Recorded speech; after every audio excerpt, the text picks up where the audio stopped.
You clearly have big plans for the future, and you're at the start of your presidency. But I think it's really important to talk about the past, both because of what Zimbabwe's been through and because you have been a leading light in the ruling party for almost all your life. What would you say then? Let's address one particular phase in Zimbabwe's history, and that was the period in the early 1980s when you were in charge of state security and when terrible massacres took place in Matabeleland. Do you acknowledge that you were in a position of power when those massacres took place? I was Minister for National Security, that's National Intelligence. That is correct. We are not saying the past must be thrown away from history. It has happened, it is there. Currently, just a week ago, I have signed a bill, the National Healing and Reconciliation Bill. We have signed it into an act, and I've signed one of my vice presidents to deal with that one, so that the communities that were affected can air their grievances and challenges, and government, with recommendations from that commission, we should be able to address those issues that are... Is it going to be a Truth and Reconciliation Commission? It's not called a Truth and Reconciliation Commission. It's called a National Healing and Peace Commission. Okay. Yes. And will you be appearing before it? No, they themselves are going to, the communities that are affected. If they ask me to come for any reason, I will.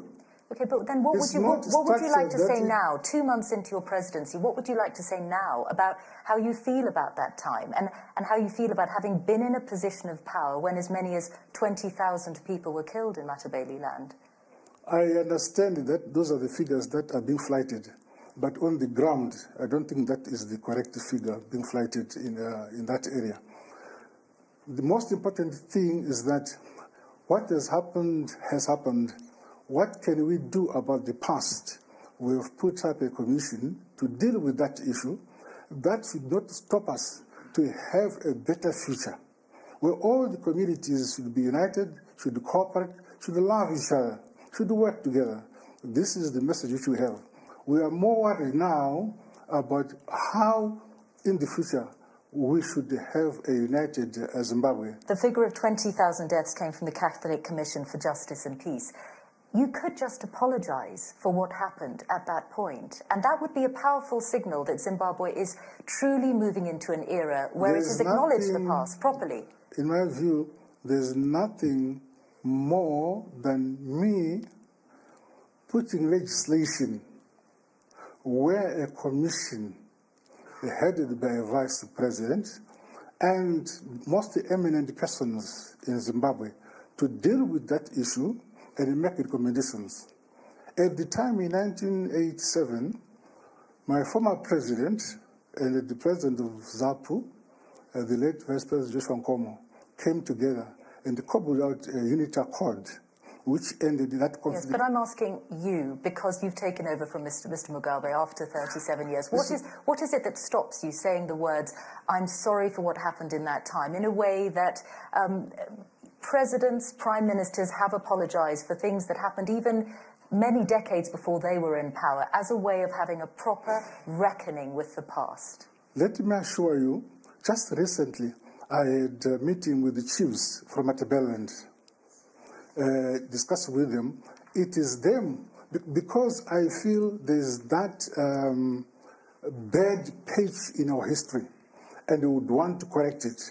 We would want to say, wherever a wrong was committed, right, we must say the government of the day must apologize. Wherever a community has suffered any injury, if it is possible to have that injury repaired, we do it. So, as a community, as a government, and as traditional leaders, we have agreed on how to deal with that issue. And I'm happy that quickly, within the last 30 days or so, I've been able to put forward the legislation which I signed last week. Okay. Is it possible then that you will say sorry in the future after the commission you're talking about in Zimbabwe has reached a conclusion? My dear, my people and myself are determined to make sure that the commissions of the past, the commission or the acts of commission or commission in the past, we have to interrogate them. Where the government of the day was wrong, we point out that that was wrong. Where the government of the day was correct, we should say so. And we have put up a machinery to achieve that. I don't know what your problem is, but this is how I'm dealing with the situation. Okay.